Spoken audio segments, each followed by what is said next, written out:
cuenta que solicitaron lápiz adhesivo en lugar de plumas. Si era en serio, ¿verdad? Va a ser difícil escribir con esto, pero Les trajimos nosotros unas plumas. Les voy a dejar aquí algunas aquí. Si es que las necesitan. de todos modos, todo lo que vamos a ver, les dejamos una memoria. Se ve con el PDF de todas las imágenes que vamos a presentar Muchas gracias. el día de hoy. Sí.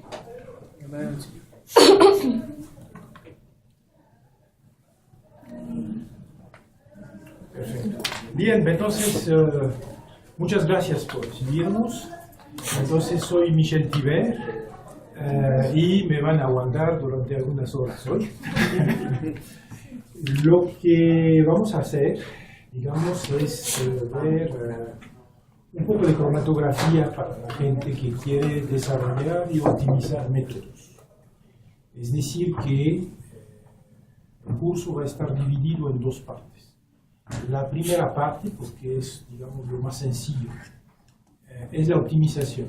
Es decir, cómo a partir de un método desarrollado con una columna de 25 centímetros podemos tal vez trabajar con una columna de 5, con otra granometría, otra dimensión, para poder tener un tiempo de análisis más corto.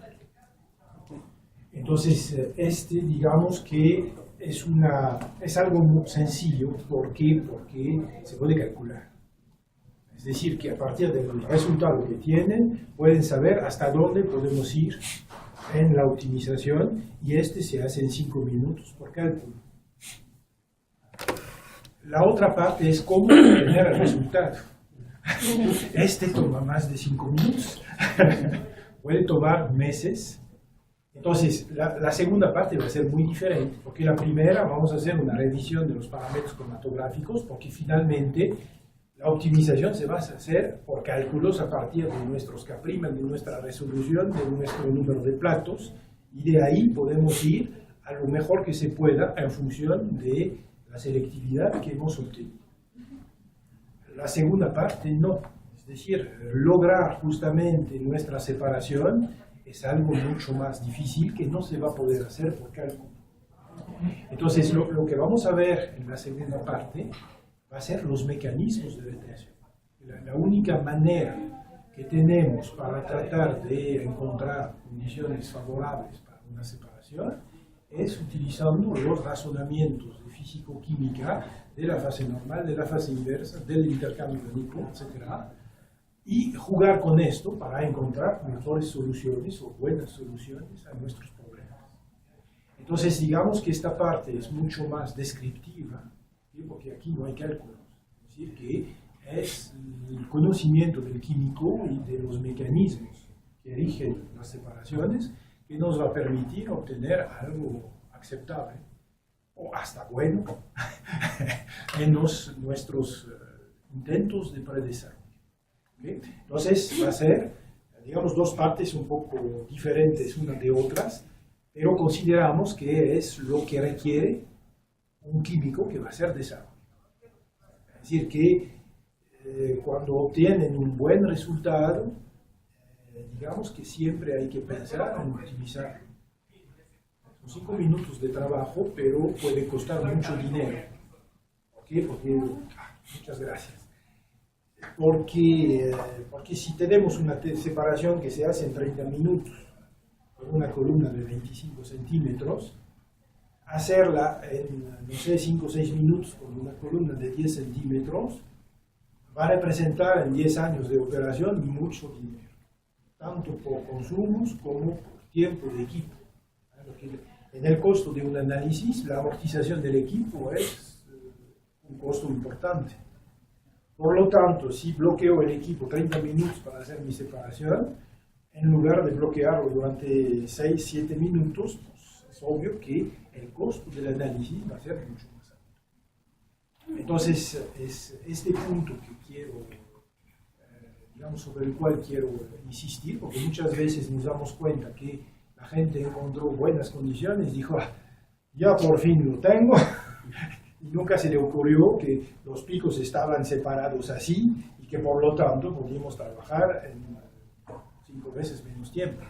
Entonces, consideramos que es importante, porque representa, digamos, bastante dinero a nivel de la operación de un laboratorio y además es algo sencillo. Con respecto al desarrollo de una separación que funcione, es algo muy sencillo y por lo tanto, pues de una vez, que hagamos el esfuerzo hasta el final. ¿Okay?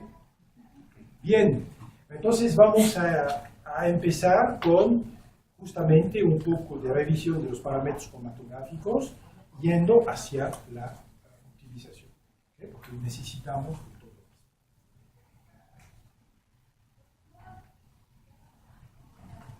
Entonces,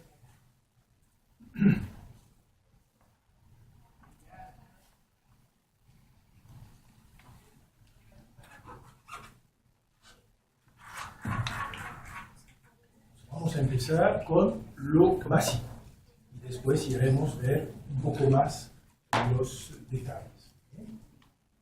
Entonces, bueno, hay una separación cromatográfica, obviamente, ahí no es nuevo.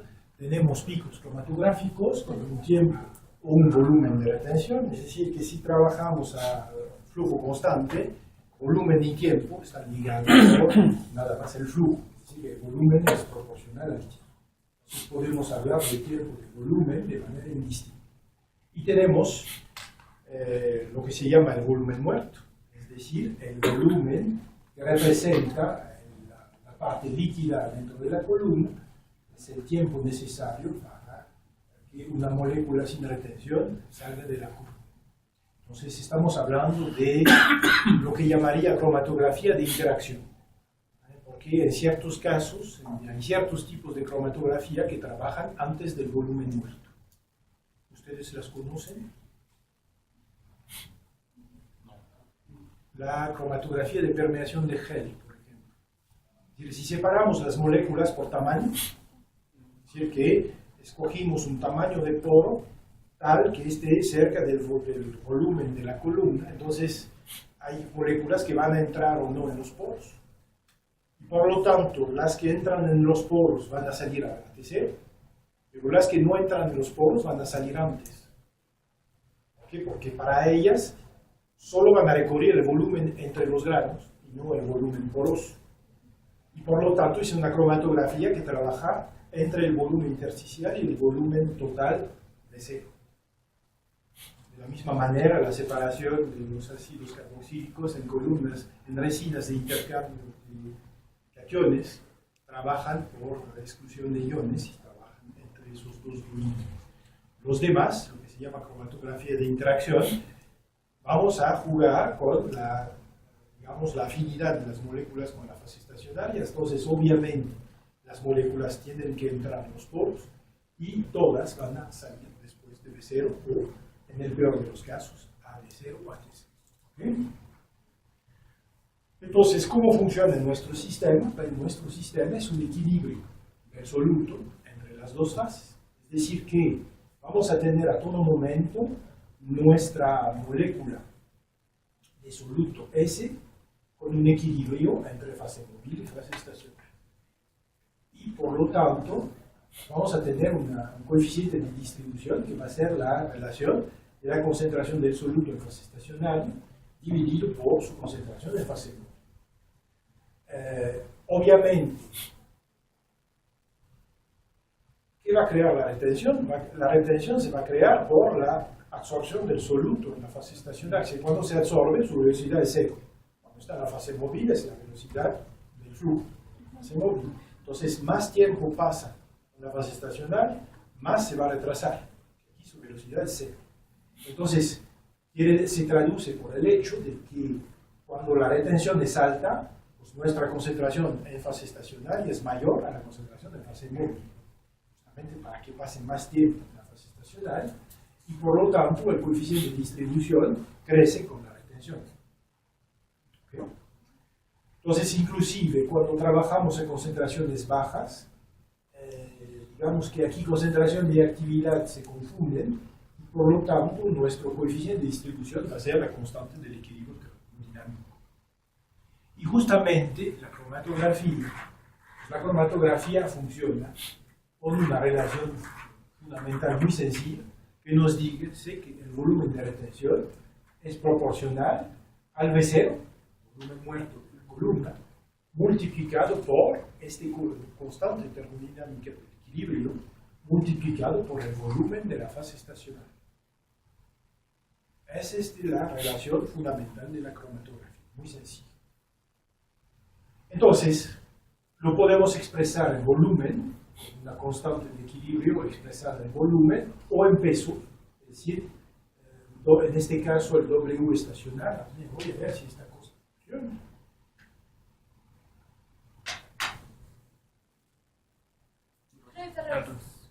Algo así, si funciona. Entonces, lo podemos expresar en volumen o en peso. No, es una cuestión de unidades nada más, pero la relación es la misma. Ahora, a partir de esto, vamos a definir lo que es el factor de capacidad, el K'. ¿Ustedes saben cuál es la definición del K'?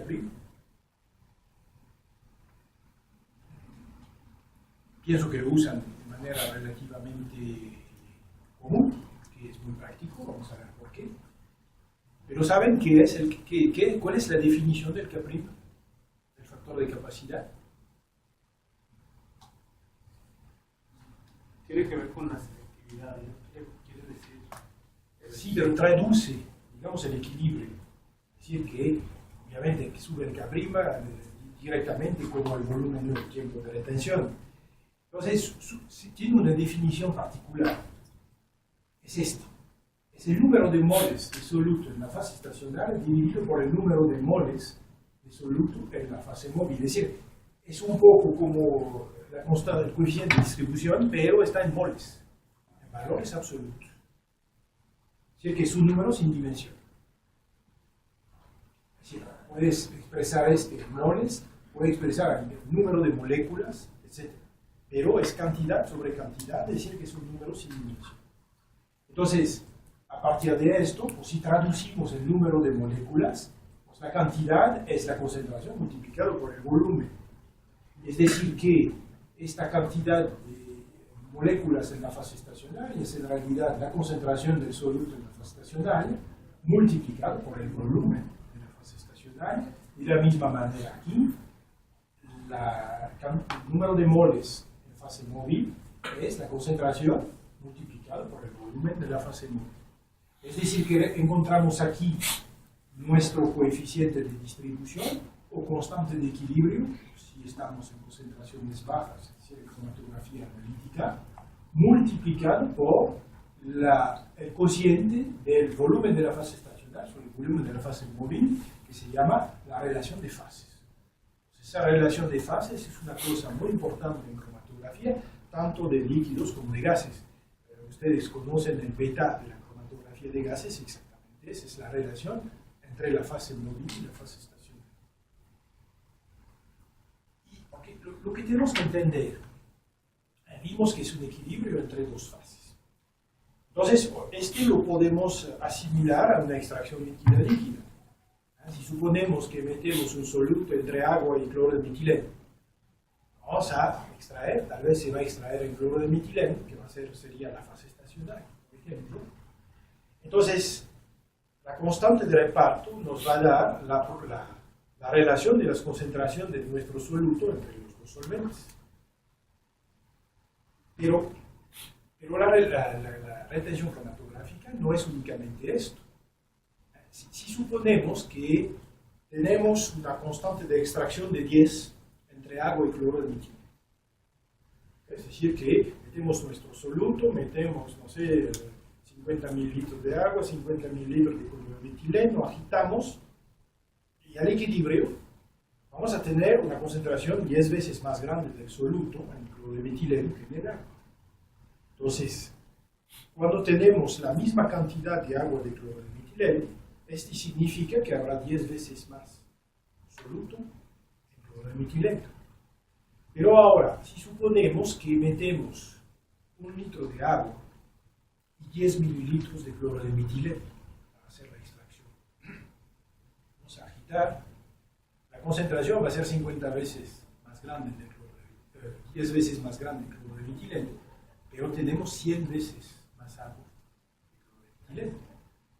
que quiere decir que globalmente habrá todavía 10 veces más soluto en el agua que en el metileno.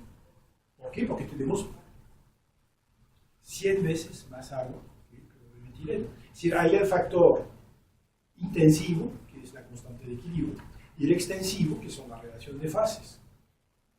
Es decir, si quiero extraer en cloro de metileno de manera cuantitativa, tengo que tener una constante de extracción mucho más grande. Es decir, si meto una constante de 1000 ahora, con 10 mililitros de cloro de metileno en un litro, voy a tener ya 10 veces más soluto en el cloro de metileno que en el agua, pero no voy a extraer todo, tengo que hacer varias extracciones. Si quiero que todo se extraiga, pues tengo que tener una constante de 1.000.000. ¿Por qué? Porque hay la relación de fase que juega en el otro sentido. Y en cromatografía de líquidos, la fase estacionaria es mucho más pequeña que la fase móvil. Lo vamos a ver después. Entonces, finalmente, nuestro K' es la coeficiente de distribución o constante de equilibrio multiplicado por la relación de fase. Factor intensivo, factor extensivo. Y si vamos aquí a la relación fundamental, sabemos que el K está relacionado con el VR, el V estacionario, el VM. V0 es obviamente el volumen de la fase móvil. Entonces aquí, si lo reemplazamos, pues vamos a ver que nuestro volumen de retención va a ser V0, 1 más K'. ¿Okay? Entonces, de aquí pues, se deduce que el K' es TR menos T0 sobre T0 o DR menos D0 sobre P0. Es decir, la gran ventaja del K' es que solo requiere el conocimiento del volumen de retención y del volumen muerto, que son generalmente fáciles de determinar. Su gran ventaja, otra, es que el K' va a ser totalmente independiente del tamaño de la columna. Porque como es un número sin dimensión, él va a traducir el equilibrio adentro del sistema. Es decir, que si conservamos nuestra fase móvil y nuestra fase estacionaria idéntica, cualquier sea el tamaño de la columna, el K' será el mismo. Es decir, que si trabajamos con una columna de 25 por 4,6 y después una columna de 5 centímetros por 2 milímetros, es obvio que los tiempos y los volúmenes van a cambiar de manera muy grande, pero el K' será igual. Entonces saben que si el K' es de tanto en la columna de 25, será igual en la columna de 5 centímetros, y de ahí, teniendo el V0, pues ya van a tener directamente, pueden predecir el tiempo de retención. Mientras que el tiempo de retención va a cambiar en cada columna, no el K'. Entonces por eso el K' es bastante práctico para hacer comparaciones entre fases. Ahora, lo que nos interesa a nosotros, los desarrolladores de técnicas, es la selectividad. ¿Por qué? Porque tenemos que separar nuestros picos. Entonces, la selectividad se mide, digamos, clásicamente por un coeficiente alfa, que es el cociente del factor de capacidad del pico 2, dividido por el factor de capacidad del pico 1. Es decir, que por definición alfa es igual o superior a 1. Fácilmente es igual a 1, pero no nos lleva a nada. Cuando es igual a 1, pues los dos picos son iguales. Y pueden cambiar el tamaño de columna, lo que quieran, el número de platos, no va a cambiar nada. Necesitamos, para tener una separación, vamos a ver qué se va a necesitar, pero que alfa sea superior a 1. ¿Okay? Entonces, las fases HPLC, ¿qué son? Son una especie de canicas. Son canicas porosas, es decir, que aquí metí una fase, digamos, para proteínas, es decir, que tiene poros muy grandes, para que moléculas grandes puedan entrar, y abajo las mismas, pero para pequeñas moléculas, es decir, que aquí tenemos un diámetro de poros del orden de 1000 Angstrom, aquí de 100. Es decir, que las fases que generalmente ustedes utilizan son estas. Apenas se ve la porosidad, pero es lo mismo que este, pero con hoyos más pequeños. Es decir, que ¿Cuál es la idea? Pues la idea es que el volumen poroso, digamos el volumen de la fase estacionaria, es muy pequeño, es la superficie de la sílice adentro de los poros. Entonces, ¿qué se trata de hacer? Pues aumentar la superficie para que tengamos el volumen estacionario lo más grande posible. Es decir, que obviamente no hay de otra, porque las moléculas pesan 100.000, pues tienen que entrar. Entonces tenemos que meter poros muy grandes, pero va a tener superficie pequeña. Si los poros son grandes, la superficie es pequeña, mientras que aquí los poros son pequeños, pero permiten tener mucha superficie y aumentar el tamaño de la fase estacionaria, porque va a ser proporcional a la superficie de contacto.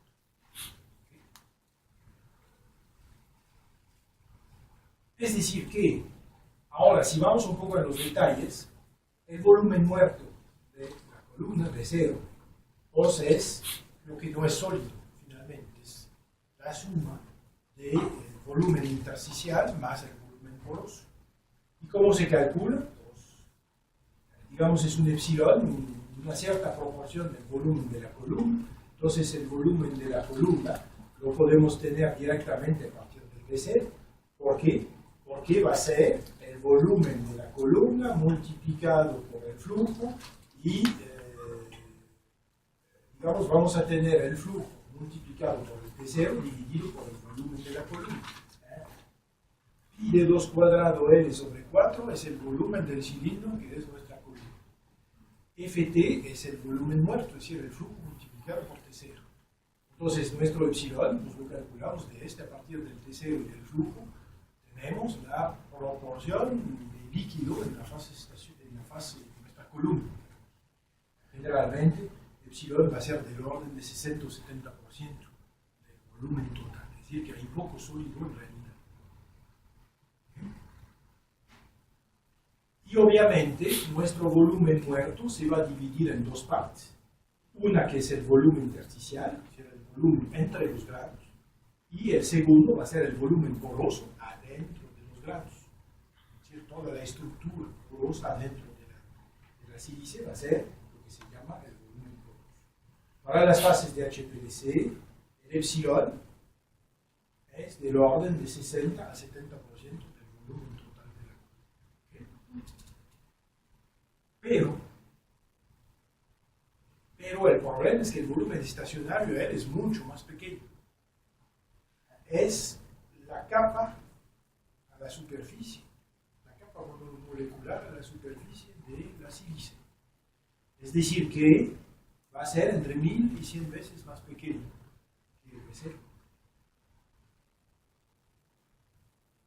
Y por lo tanto, como hemos visto que la retención depende de esta relación de fases, porque nuestro K' es la constante de distribución multiplicada por la relación de fase, esta relación de fase va a ser pequeña, entre 100 y 1000, entre 10 a la menos 2 y 10 a la menos 3. Lo que quiere decir que si queremos un K' de 1, vamos a necesitar una constante de distribución del orden de 1000. Es decir, que el sistema cromatográfico tiene que tener una afinidad muy grande para las moléculas para que su concentración sea muy alta en la fase estacionaria. Es decir, que no lo vamos a hacer así, diciendo, hola, ¿cómo estás? Al contrario, tenemos que amarrarlas extremadamente fuerte en la fase estacionaria y por lo tanto vamos a tener que encontrar estructuras que nos permiten tener este desplazamiento tan fuerte hacia la fase estacionaria. Un K' de 10 es 10.000. Es decir, que tenemos 10.000 veces más concentrada nuestra molécula de soluto en la fase estacionaria que en la fase móvil. Por lo tanto, bueno, hay que encontrar, no hay tantas estructuras que nos va a permitir tener este factor 10.000 de diferencia entre el solvente de la fase móvil y la estructura de la fase estacionaria. Lo que va a traer también consecuencias también. Es decir, que necesitamos una energía de interacción bastante fuerte, pero que va a ser tan fuerte que en ciertos casos habrá problemas. Porque lo que tenemos que entender bien también, cualquier sistema de equilibrio, si tenemos una constante de equilibrio, se puede tratar de manera cinética. Es decir, ustedes saben que una constante de equilibrio de reacción química orgánica es la relación entre la velocidad en un sentido y la velocidad en el otro, cuando hay equilibrio. Entonces aquí es lo mismo, es decir que finalmente esta constante de equilibrio que tenemos va a ser la relación entre la cinética de absorción y la cinética de desorción. Lo que significa que tenemos que tener una absorción 10.000 veces más rápida que la desorción. Y en ciertos casos la desorción va a ser lenta. Por lo tanto, el pico va a corear. Entonces va a depender mucho de la fuerza de la interacción, pero digamos que va a ser la consecuencia de la necesidad que tenemos de tener una afinidad muy grande con la fase estacionaria. ¿Okay? Si hay duda o cualquier cosa, me paran. Como son cosas que se supone que están conocidas, nada más repasamos un poco las cosas. Entonces aquí, en resumen, tenemos que tener un K del orden de 1000 o 10.000 para observar nuestro fenómeno cromatográfico, porque el phi es muy pequeño. Entonces, vamos a ver después cuáles son las técnicas que nos permiten obtener una diferencia tan grande de afinidad del soluto entre el soluto tiene afinidad para el solvente. No hay que pensar que sale así tan a gusto. Se supone que es soluble, por lo tanto tiene interacción en el solvente, entonces hay que sacarlo del solvente, no es tan sencillo. Entonces lo que les doy aquí es nada más para su conocimiento, para que lo tengan en mente, son los volúmenes muertos de las columnas en función de su dimensión. ¿Sí? Pueden ver aquí, por ejemplo, una columna de 250 por 4,6 tiene del orden de 2.7 mililitros de volumen muerto. Quiere decir que si trabaja a 1 mililitro por minuto, vamos a tener un T0 del orden de 2.7 minutos. Y si vamos a columnas ahora muy chiquitas, de tipo 50 milímetros por 2 de diámetro interior, este mismo volumen es de 0.1. Es decir que entre esas dos columnas tenemos un factor 27. Entonces no es, digamos, va a tener consecuencias también en la operación del sistema. Porque aquí vamos a tener volúmenes extremadamente pequeños en todo. Mientras que aquí es tranquilo el asunto, aquí un poco menos. Doctor, ¿Sí? ¿esta tabla está calculada para 1 mililitro por minuto? Nada más. Porque son mililitros. Okay. Es decir, que si trabajamos a 1 mililitro por minuto, nos da en minutos. Ya. Podemos trabajar a otros flujos, pero es el volumen en mililitros, directo. Ahora, entonces ya vimos la parte, digamos, termodinámica de la separación cromatográfica con su constante de distribución, su relación de fases. Hay una segunda parte que nos dice nuestros picos, el pico 1 va a estar aquí y aquí porque tengo tal constante de distribución. Pero no solamente hay esto. Es decir, que en el fenómeno cromatográfico, una cosa es separar los picos y después qué forma de pico tenemos para ver si separándolos así ya están completamente separados o no, y va a depender de qué tan ancho están. Porque vamos a tener una segunda parte que es cinética, que nos va a decir, pues los picos no, mala suerte porque están muy feos tus picos, entonces tienes que separarlos más para que ya no haya interacción entre los dos. Entonces la segunda parte va a ser justamente lo que se llama el ensanchamiento de banda, que nos va a decir finalmente lo que es la eficiencia del sistema cromatográfico. Entonces, para entender un poco esto, digamos, vamos a ver un poco cómo se modeliza el proceso cromatográfico. Digamos que es un proceso continuo con una fase móvil que es mucho más grande que la fase estacionaria. Aquí no los metí a la escala para poder ver la fase estacionaria, y aquí obviamente puse fase estacionaria y fase móvil al mismo tamaño porque si no, no lo vamos a ver la fase estacionaria. Pero obviamente tendrán que imaginar que este es 100 veces o 1000 veces más pequeño que este. Entonces, para digamos, modelizar un sistema continuo que sea de cromatografía de extracción líquida o de destilación digamos, industria química o en cromatografía de gases, pues vamos a, digamos, transformar nuestro sistema continuo en un modelo discontinuo. Es decir, ¿cómo se modeliza una columna? Pues se va a cortar la columna en n rebanadas que van a contener, obviamente, la fase móvil y la fase estacionaria en su misma proporción. ¿Y cómo se modeliza? Pues que la fase móvil brinca de una celda aquí a la siguiente y a la siguiente y a la siguiente. Así va a ser el flujo de la fase móvil al contacto con la fase estacionaria. A un momento dado, vamos a inyectar el soluto. Entonces, ¿qué va a pasar? Lo vamos a inyectar en el plato número 1, que se llaman platos. Y tenemos una cierta constante de equilibrio, entonces, por lo tanto, nuestro soluto va a meterse al equilibrio en función de la constante de equilibrio. Es decir, que si esta constante de equilibrio es de 100, quiere decir que la concentración de nuestro soluto en la fase estacionaria va a ser 100 veces más grande que la de la fase móvil. Y después, pues, el flujo va a ser que aquí va a entrar en la celda 1, fase móvil nueva, y vamos a transferir de la celda 1 este volumen a la celda 2. Entonces, a la celda 2 vamos a transferir el 0,1%, digamos, si es un factor 1000, vamos a transferir 0,1% de nuestro producto que estaba en la fase 1. Tal vez más por los volúmenes. Aquí lo hago considerando que es igual la fase móvil y la fase estacionaria. Sabemos que no. Así que vamos a transferir una pequeña cantidad, la que estaba al equilibrio en la fase 1. Lo vamos a transferir al plato número 2. En este plato 2, otra vez va a haber el equilibrio. Mientras que en el plato 1 se va a crear otra vez el equilibrio, es decir, que una parte del soluto de la fase estacionaria va a ir a la fase móvil para otra vez establecer el equilibrio. Y así.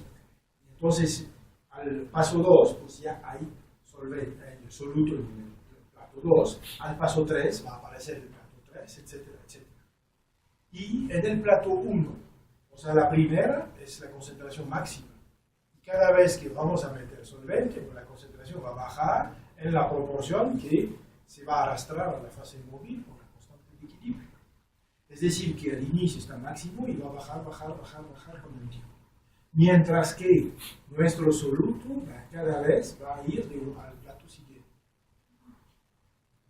¿Okay? Entonces, finalmente nuestro soluto se desplaza en la columna del plato anterior, pero va más lentamente que la fase móvil por la constante de distribución. Es decir, que va a ir a la velocidad del flujo dividido por la constante de equilibrio, más o menos. Entonces, si suponemos que hemos cortado la columna en n platos, quiere decir que a la n más 1 transferencia de solvente, nuestro soluto empieza a salir de la columna. Pero el plato, digamos, la transferencia n es el T0. Porque es n veces el número de platos, es decir, que en realidad nuestro soluto sale a T0. Empieza a salir a T0. Sorprendidos. Es decir, cuando inyecta de que su pico sale a 30 minutos, de todos modos empezó a salir a T0. Tenemos una curva, son tal vez una molécula o tal vez nada, hasta que de repente ya tenemos la concentración alta.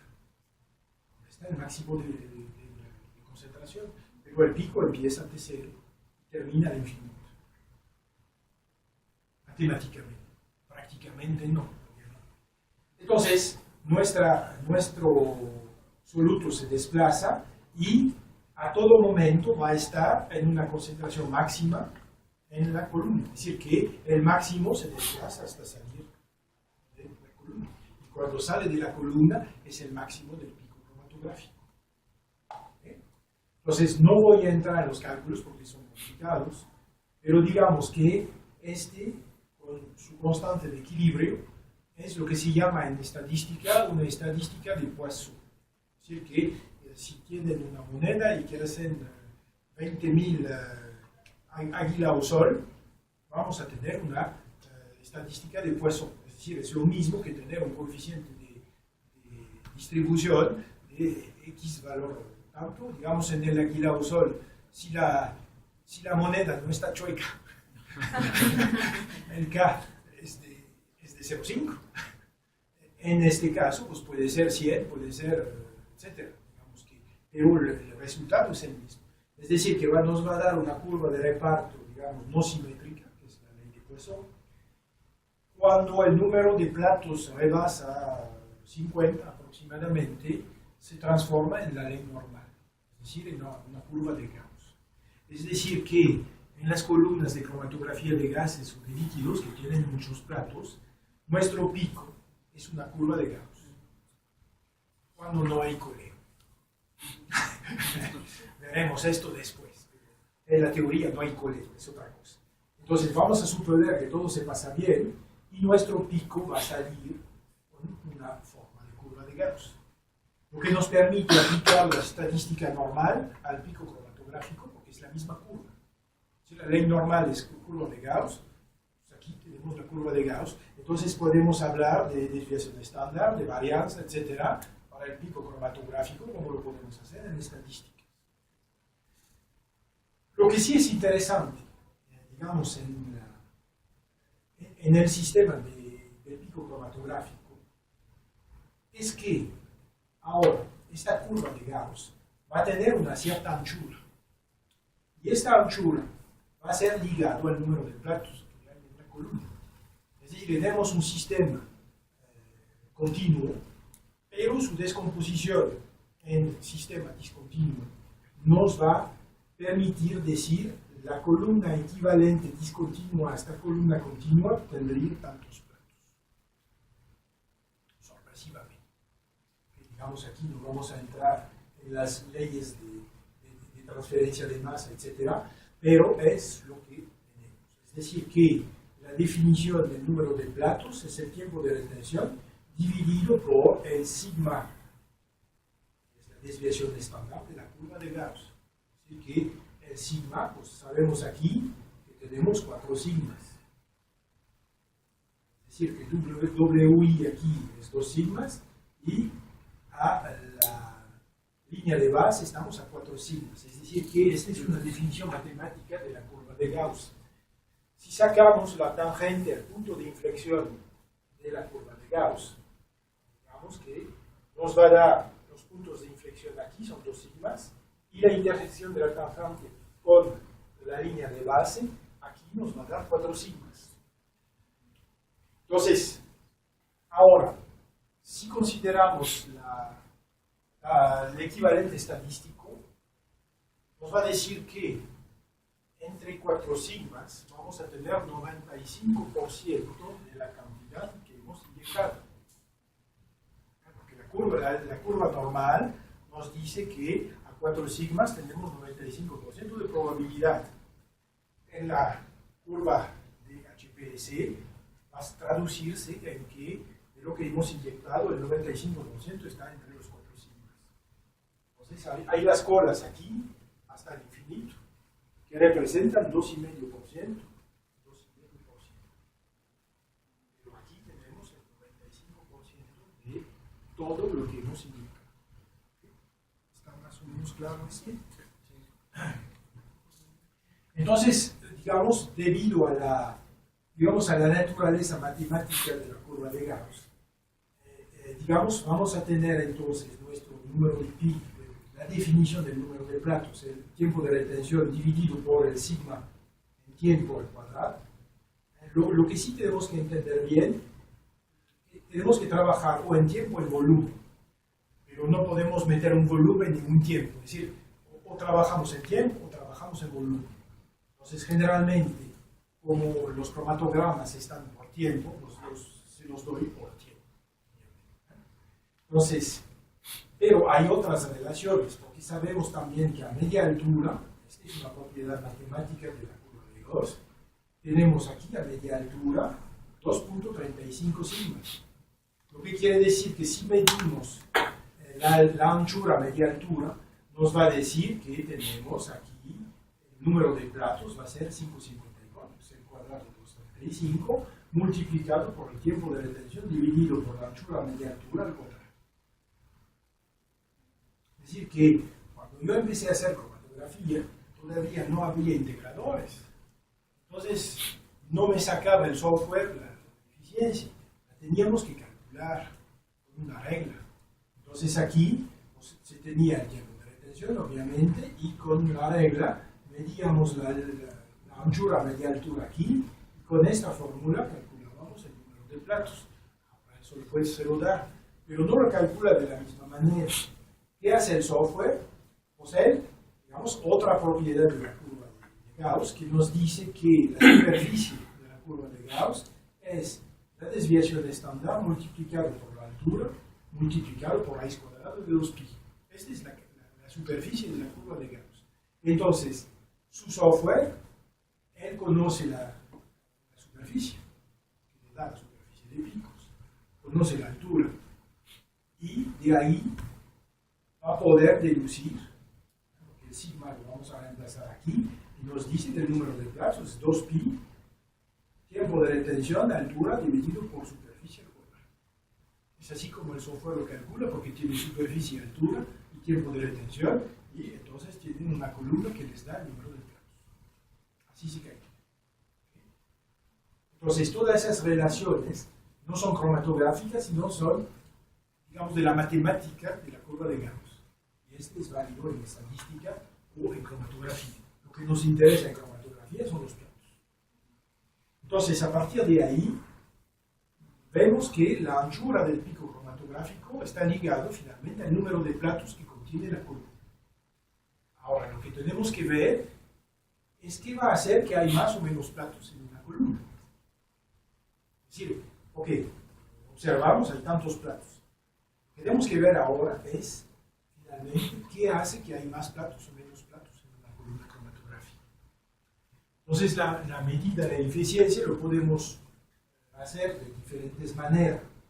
Tenemos el número de platos en la columna, ya vimos que es el tiempo de retención dividido por desviación estándar al cuadrado, o las otras relaciones que presenté en la imagen anterior. Pero la podemos expresar en platos por metro. Si queremos comparar dos columnas que tienen longitudes diferentes, es mejor regresar a una unidad de longitud, es decir, tantos platos por metro, es decir, que en este caso vamos a tomar el número de platos de la columna y lo vamos a dividir por la longitud. Este nos va a dar el número de platos. Si metemos, por ejemplo, una columna de 25 centímetros, son 0.25 metros, es decir, que obviamente por metro va a ser 4 veces más. Pero la ventaja es después, si lo comparo con una columna de 15 centímetros, voy a meter en la columna de 15n dividido por 0.15 y vamos a comparar la eficiencia de las dos columnas sobre la misma referencia de longitud. Y lo podemos expresar ahora en altura equivalente a... Nunca lo había visto esto. Equivalente, nos falta algo. Al plato teórico, lo que se llama en inglés la HTP, High Equivalent Theoretical Plate, que es al revés la longitud dividido por el número de platos, la columna, lo que nos da la altura del plato.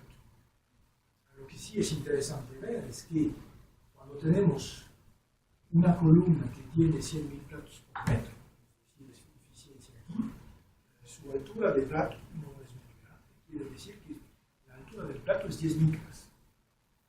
Si metemos 100.000 al revés, 10 a la menos 5 metros, quiere decir que son 10 micras de la altura del plato. Es decir, que el plato es muy, muy pequeño. Cuando hacemos una destilación en una torre de destilación Pemex, pues tenemos 30 centímetros de plato, más o menos. Son capaces de hacer las mejores ingenierías entre 25 y 30 centímetros de plato. Aquí tenemos 10 micras. Es decir, es un poder de separación absolutamente fantástico. Lo que tenemos que ver ahora es qué hace que la eficiencia es alta o baja.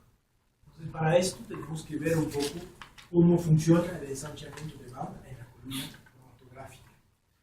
Entonces, está ligado al descubrimiento de nuestra fase fase móvil adentro de este lecho de fase estacionaria, este apilamiento de granos de fase estacionaria. Entonces al inicio metemos una banda muy pequeña y esta banda poco a poco va a ser más ancha, va a ser finalmente a la salida la anchura del pico. Entonces hay una primera fuente de ensanchamiento que se llama la difusión étnica. Es decir, que como tenemos un sistema de granos, el escurrimiento va a ser diferenciado, digamos, no va a ser exactamente el mismo para todas las moléculas, porque algunas van a pasar directo y otras van a seguir caminos un poco más torcidos, porque se fueron al lado o, digamos, se retrasaron, etc. Es decir, que estadísticamente las moléculas no van a salir al mismo tiempo con respecto a lo que hemos inyectado, es decir, que la banda se ensanchó. Y uno de los principales responsables es esta difusión digamos, a través de los granos. Después hay lo que se llama la transferencia de masa, todos los problemas de transferencia de masa. Es decir, que si imaginamos dos granos y la fase móvil que pasa entre esos dos granos, como estamos en escurrimiento viscoso, el escurrimiento viscoso, digamos, las moléculas que están contra el sólido van más lento que las que están en el centro de un tubo capilar, o aquí son miles de capilares entre los granos. Entonces, esto quiere decir que las moléculas que se encontraron aquí en el centro del canal van a ir un poco más rápido que las que están en las paredes, porque ahí, digamos, imaginemos, no sé, patriotismo o revolución a las 6 de la tarde, pues los coches que están en el centro van un poco más rápido que los que están de lado, porque hay obstáculos, los que entran, los que salen, etc. Entonces el descubrimiento viscoso es un poco esto, entonces nos va a dar también otra contribución al hecho que las moléculas no van a llegar exactamente todas al mismo punto, sino algunas con retraso y otras con avance. De la misma manera, cuando vamos a los poros, vimos que esta estructura porosa, obviamente, va a haber un retraso según cómo entran, en qué poros van, si el poro está cerca del centro o cerca de la periferia del grano, obviamente las que van hasta el centro del grano, obviamente van a tardar más en salir, etc. Entonces esto nos va a crear una tercera contribución, y la cuarta contribución es la transferencia de masa en la fase estacionaria. Yo diría que este es un parámetro básicamente de la cromatografía de gases, que aquí podemos tener fase estacionaria con un grosor relativamente grande, mientras que en HPLC el espesor es tan pequeño que esta transferencia es rápida comparada con las demás. Es decir, que en HPLC tenemos este principal. Entonces después de hacer todos los cálculos, los ingenieros que hicieron esto en los años 50, 1950 más o menos, se dieron cuenta que, digamos, hay una relación, una función que nos da la altura del plato, es decir, el número de longitud de la columna dividido por el número de platos, es decir, la altura del plato en micras, depende de la velocidad de la fase móvil. Entonces hay curvas, digamos, relativamente complicadas, y ahí hice la modelización para una columna de 4.6 milímetros de diámetro interior, para poder traducirlo en mililitros por minuto en condiciones, digamos, clásicas de cromatografía. Entonces, cualquier sea de las columnas, si trabajamos en variables reducidas, es una sola curva. Si la pasamos en variables reales o curvas diferentes, pero esta curva, digamos, la altura es muy alta al inicio, muy bajo flujo, es decir, que la eficiencia es muy baja. La eficiencia sube, pasa por un máximo y vuelve a bajar. Para cualquier sistema cromatográfico o industrial o analítico, etc. Es decir, que es una curva prácticamente universal, y lo mismo tenemos en cromatografía de gases. Lo que sí es muy interesante es que esta curva es la misma, pero se transforma en función de la granulometría de la fase estacionaria. Es decir, que aquí es la curva para 10 micras, una fase de 10 micras de granuliometría, de 5, de 3 y de 2. Entonces, lo primero que observamos es que el máximo de eficiencia, que es el mínimo de H, si tenemos 10 micras aquí, nuestro máximo es 20 micras. Si tenemos 5 micras, nuestro óptimo es 10 micras. Es decir, que la H máximo, digamos la eficiencia máxima, es decir, el H mínimo de las columnas es igual a 2 veces el diámetro de la partícula. Así que aquí 10 micras pasamos a 20 micras de altura de plato óptimo, que quiere decir que tenemos aquí 50.000 platos por metro. A 5 micras, obviamente pasamos a 10 micras son 6.000 platos por metro. 3 micras, pues nos va a dar del orden de 6, que quiere decir que aquí tenemos 160.000 platos por metro. Y 2 micras, pues aquí deberíamos tener del orden de 200.000 platos por metro. Es decir que cuando tenemos una cierta granulometría, tenemos un máximo posible de platos, que va a ser una altura de plato de 2 veces el diámetro de la partícula. Pero también, cada vez que la granulometría es más baja, la pérdida de platos por velocidad alta es cada vez más lenta. Es decir, que esta función sí vuelve a subir, pero va a subir a 100 mililitros por minuto. Ahora sí vamos a perder platos, pero entre 1 y 3 no perdemos nada. Mientras que si vamos a 10 micras, se dan cuenta que aquí tenemos entonces 20 micras a 3 mililitros por minuto, ya tenemos casi 50. Si perdimos, digamos, 2.5 veces, tenemos 2.5 veces menos platos. Es decir, aquí tenemos 50.000 y aquí ya tenemos 20.000. Es decir, que cada vez que aumentamos el flujo, perdemos un montón de eficiencia. Pues tenemos que trabajar muy lento cuando trabajamos a 10 micras.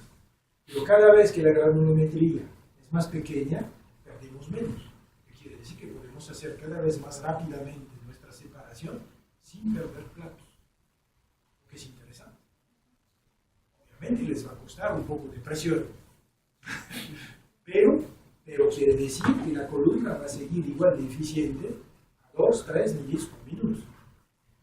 Por lo tanto, puedo trabajar a toda velocidad. Entonces ahí empiezan a entender que es la UPLC. La UPLC es bajar la granulometría, trabajar a toda velocidad. Obviamente hay que trabajar a alta presión. Pero bueno, lo veremos después. Entonces es lo fundamental. Y estas curvas lo hizo el señor Calvin Giddings en los años 50. Es decir, que se supo del HPLC antes de que la gente empiece a fabricar los equipos, etc. Que la cromatografía existía desde el final del siglo XVIII en columnas grandes con 100 micras de granulometría para poder trabajar con gravedad.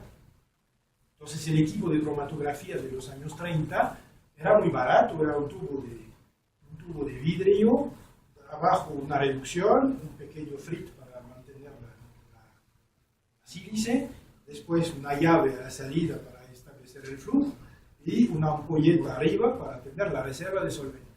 Era muy barato el equipo, pero había que esperar un cierto número de días para que la separación se haga, porque teníamos que trabajar a flujos extremadamente bajos.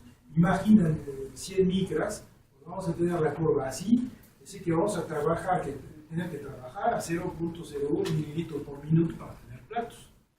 Entonces, 2 días después teníamos la separación perfecta. Es decir, que ustedes pueden hacer una separación con 100 micras, lo mismo que en 2 micras, con una columna de 10 metros de longitud, 3 días de separación y van a tener exactamente la misma resolución. Parece broma, pero no es cierto. El HPLC permite trabajar más rápido, no permite tener más platos. ¿Por qué? Porque para tener más platos hay que hacer columnas largotas que nadie sabe hacer. Entonces, por lo tanto, estamos limitados a columnas de 25 centímetros porque nadie sabe empacar más de 30.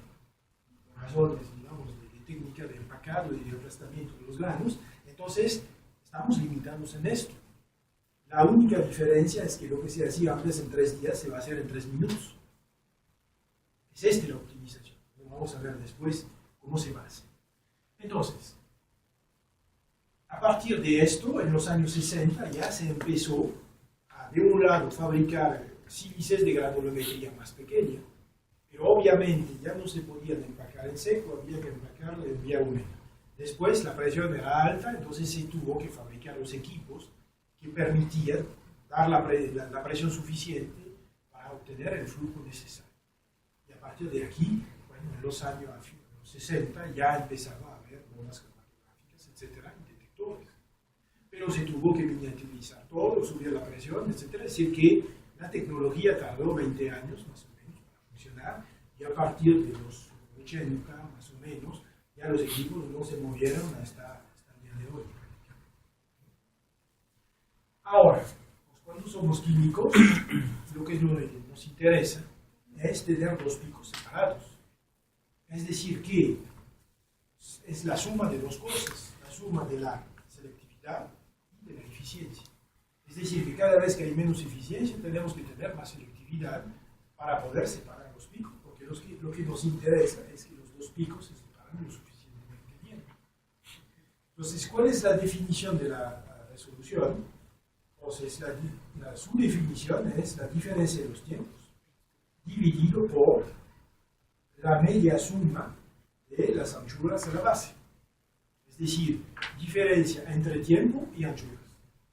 Es decir, tomamos la media anchura de izquierda, la media anchura de derecha, sumamos esos dos y hacemos la relación entre la diferencia de tiempo y la suma de las medias anchuras a la base.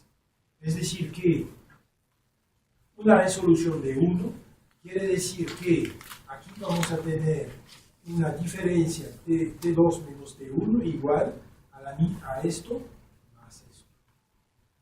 Es la definición de 1 de resolución. Entonces ahora tengo una pregunta. Cuando tenemos una resolución de 1 de dos picos de misma altura, ¿cuál es la cantidad, digamos, el traslapo de los picos? Es decir, no hay una separación perfecta, porque siempre habrá algo del pico 1 y el pico 2, porque hemos visto que esta curva va a estar infinita. Pero cuando tenemos 1 de resolución, ¿cuál es la cantidad del pico 1 en el 2 y cuál es la cantidad del pico 2 en el 1?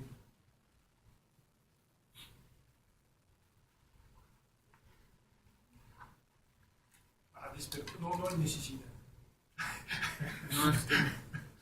Todavía no. A rato sí. Hemos visto que nuestro pico cromatográfico es un pico cromatográfico y una curva de Gauss.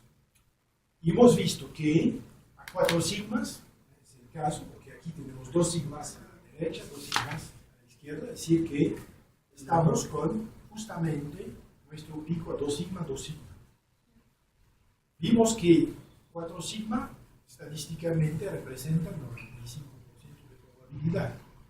Del lado, digamos, del pico cromatográfico, quiere decir que entre 4 sigmas tengo un 95% de mi producto. Es decir, que tengo 2.5 a la izquierda, 2.5 a la derecha. Entonces, cuando embonamos nuestros picos a justamente 4 sigmas, quiere decir que hay 2.5% del pico 1 en el 2, 2.5% del pico 2 en el 1. Es decir, que a 1 de resolución tenemos 2.5% de parte común entre los dos picos. Ahora, la pregunta ¿es suficiente para hacer un buen análisis cuantitativo o no?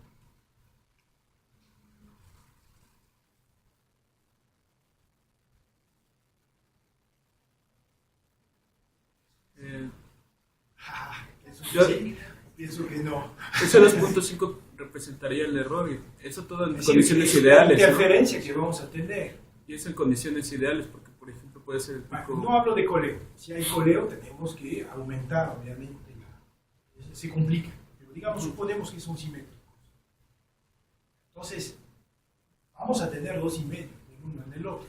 Es decir, que dicen, bueno, tal vez no, ¿por qué? Porque vamos a tener un error en nuestra medida de superficie, que hay algo del otro.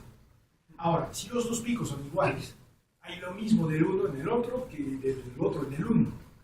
Las dos cosas se compensan y por lo tanto ya estamos bien. Pero ahora, si suponemos que el pico 2 es 10 veces más grande que el pico 1, ¿qué va a pasar? Pues vamos a seguir con 2.5% del uno en el otro. Pero el gran problema es que 2.5% del pico 2 en el pico 1 va a representar 25% del pico 1. Porque el 2 es 10 veces más grande. Ahora, como las cosas no son simétricas, pues el pico 2 lo vamos a medir sin ningún problema, que tiene 2% del pico 1, es decir, 0,25, es nada, pero al contrario, el pico chiquito no lo vamos a medir, que hay 25% del otro pico adentro, es decir, que vamos a tener una especie de cosa así, apenas. Es decir, que cada vez que los picos están más diferentes en tamaño, vamos a tener que aumentar la resolución. Es decir, que si paso a 3 sigmas, digamos, de cálculo, pues vamos a ir a 99%. Es decir, que solo habrá 1% de un pico en el otro. Entonces, si tengo un 1% del pico 2 en el pico 1, pero que el pico 2 es 10 veces más grande, todavía voy a tener 10% del pico 1, del pico 2 en el pico 1. Todavía es demasiado grande, tengo que ir a 4 sigmas. Ahora voy a tener 99.9 o algo así, y ahora sí voy a poder medir bien mi pico pequeño. Por eso, cuando tenemos dos productos que están más o menos al mismo tamaño, podemos trabajar con resolución relativamente baja.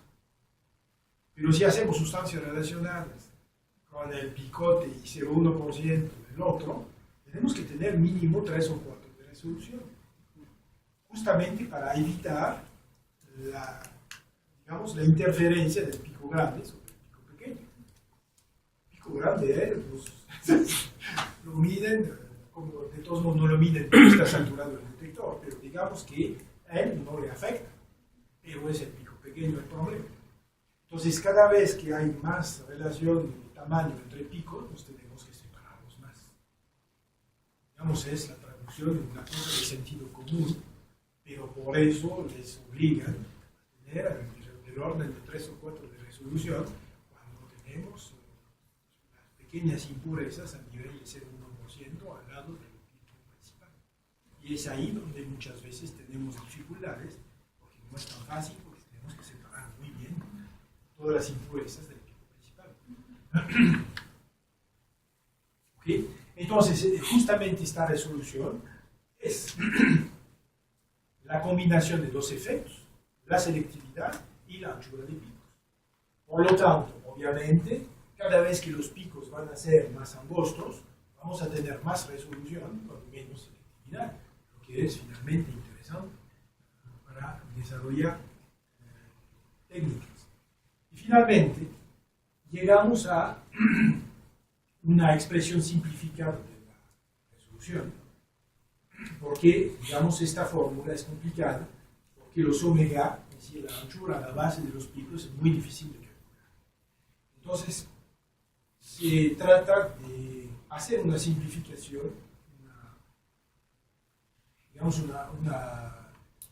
un caso simplificatorio de la fórmula general de resolución para tener algo más práctico.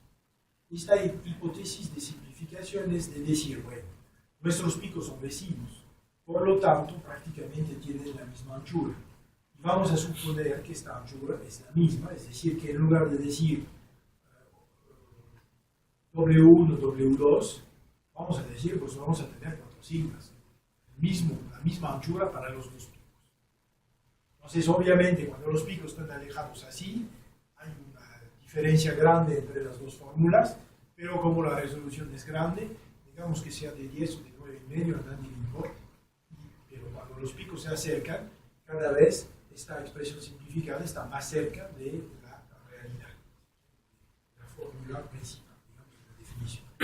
Entonces, partiendo de esto, vemos que nuestra resolución va a ser T2 menos T1 dividido por 4 sigma, porque aquí tenemos 4 sigma del uno, 4 sigma del otro y dividimos por 2, nos da 4 sigma de cada uno. ¿Okay? Entonces, a partir de esto, pues el sigma lo calculamos a partir del tiempo de retención. Vamos a escoger el segundo dividido por su número de platos, raíz cuadrado, y el t es igual a t0, 1 más k'. Entonces, a partir de estas dos relaciones, las reemplazamos adentro. Si reemplazamos los tiempos de retención por t0 y k', y reemplazamos los sigma por los tiempos y la raíz cuadrada del plato. Entonces, este nos lleva a una fórmula simplificada, que es la que todo desarrolladores debe conocer. Es la única fórmula que tienen que conocer. Sí, la definición de k' para poder calcular esto. Y nada más. Es decir, que la resolución, la fórmula simplificada, nos da la raíz cuadrada del número de platos, dividido por 4, después el alfa es la selectividad, es decir, k'2 sobre k'1 menos 1 sobre el alfa. Y un tercer término, que es k'2, el k' del segundo pico, dividido por 1 más k'2. Entonces, este nos da, digamos, una manera de ver qué podemos hacer para optimizar una resolución insuficiente. Entonces podemos ver un poco el efecto de los tres términos. Lo que hay que ver bien aquí es que, obviamente, si nuestro alfa es igual a 1, la resolución es 0. Los picos salen iguales. Obviamente, lo primero es tener un alfa un poco más grande que 1 para que este no sea nulo. Después, pues lo vamos a compensar por los platos. Lo que sí hay que ver es que no son los platos, sino la raíz cuadrada. Es decir, que duplico los platos, no multiplico por 2 la resolución, lo multiplico por raíz de 2. Es decir, que cuando duplico los platos, aumento 40%. La resolución, si la raíz cuadrada de 2 nos da más o menos 1.4. Es decir, que cuando duplico los platos, solo incremento 40% la resolución. Es decir, que cuando ya tenemos platos, ganar más platos ya no es una solución. Este término k' sobre 1 más k', cuando es mínimo cuando k' es igual a 0, porque tampoco tenemos resolución, obviamente, porque todos los picos salen de 0. Pero cuando k' es igual a 1, este es 1 sobre 2, vale 0,5. Cuando k' es igual a 10, este vale 10 sobre 11, es decir, 0,9. Es decir, que este valor va de 0,5 a 1 máximo. Pero se dan cuenta que si el k' es muy bajo, ahí perdemos un poquito. Es decir, que es recomendable tener un k' mínimo de 2,3 para que este término ya no nos perjudique demasiado. Entonces podemos ver, digamos, la influencia de cada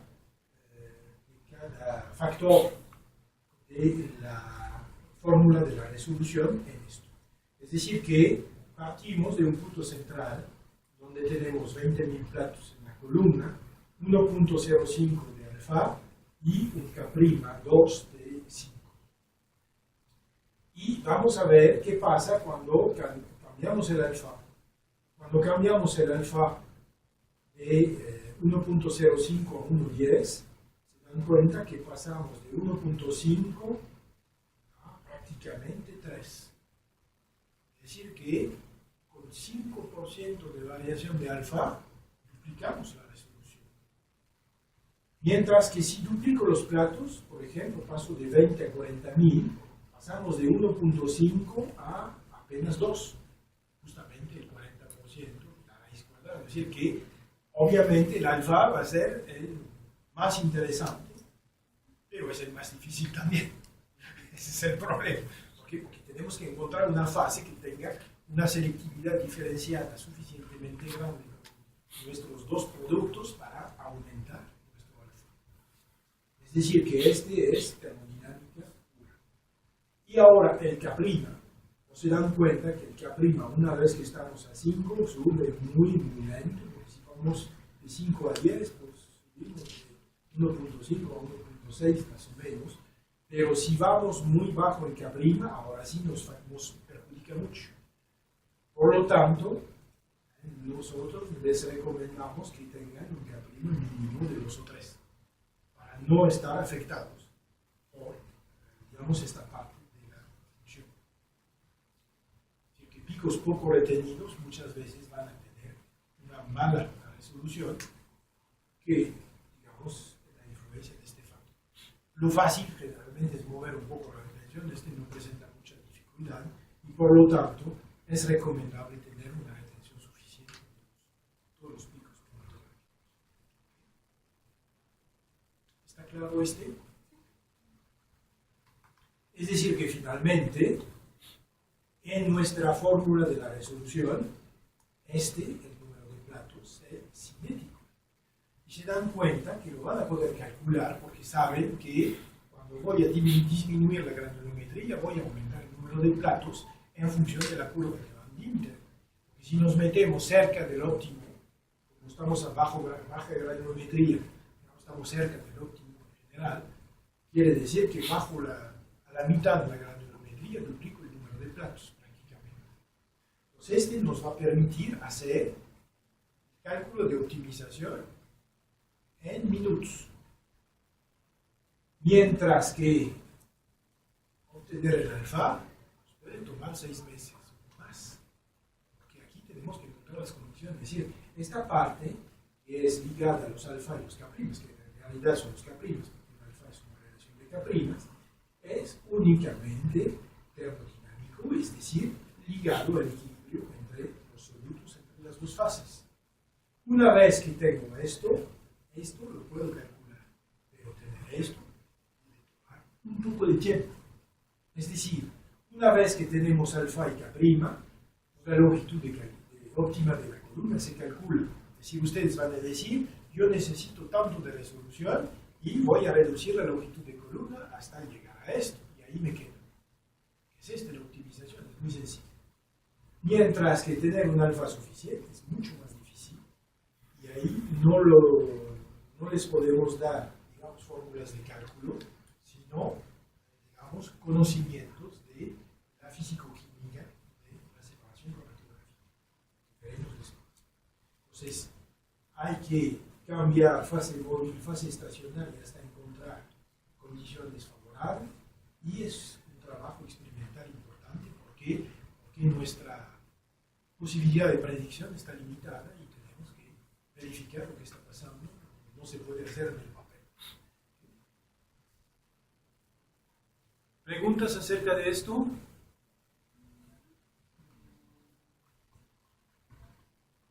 Entonces, ¿sí? ¿Qué tan importante es el K' cuando solamente tengo un solo pico? Es ahí donde hay que optimizar. O sea, tengo un solo pico y mi K' está cercano a 1. Sí es viable, ¿verdad? Pero reduce la longitud de columna. Ahí ni hay resolución, a menos que el placebo tenga un problema. ¿Sí, cierto? Ok, hay un solo pico, pero también siempre hay un placebo. Entonces sí puede haber interferencia de los constituyentes del placebo. Va a ser la limitación. Si no, columna de 3 centímetros, 2 milis por minuto o 10 segundos. Pero el otro punto es decir, bueno, ¿cuánto tiempo tardo en preparar la muestra? 15 minutos. Entonces, meter una técnica a 30 segundos, mientras tardo 15 minutos para preparar la muestra, pues el equipo no sirve. Entonces, digamos, hay otras limitaciones que es la preparación de muestra. Pero sí hay que trabajar con una técnica muy corta. Y una columna muy corta porque va a costar menos, porque ocupan menos el equipo, etc. Es esta optimización. Cuando hay 2 picos, o 3 picos o más, ahí se empieza a complicar. Digamos, hay que hacer cálculos. No vamos a lograr siempre una técnica en 10 segundos. Es obvio que no. ¿Por qué? Porque vamos a ver la resolución entre todos los picos y decir, bueno, yo necesito mínimo tanto entre, digamos, los que están menos separados, ahí es tanto. Bueno, si va a llegar un momento que reduce la longitud de columna, pues ya voy a pasar del otro lado de la resolución y no puedo ir más allá. Es lo que vamos a ver después a nivel justamente los cálculos. Si hay un solo pico, pues adelante. todavía tenemos mucha gente con la microonda pack de 30 centímetros, un pico y 30 minutos. Entonces aquí yo digo que sí, pueden ganar bastante.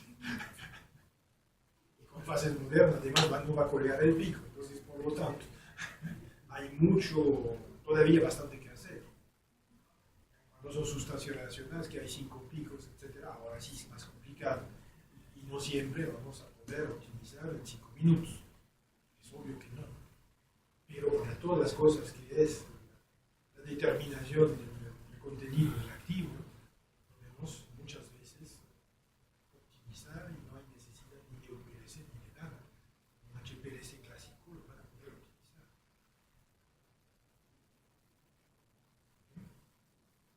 Entonces, vamos a seguir con esta segunda parte. ¿Quieren hacer una pausa?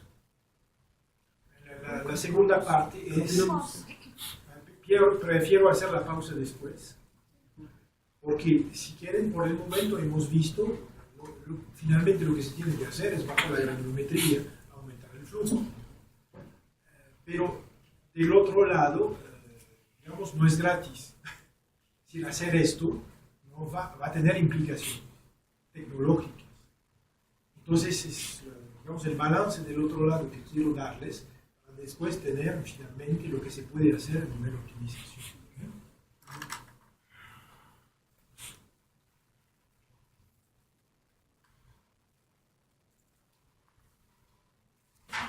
Con sus alfa,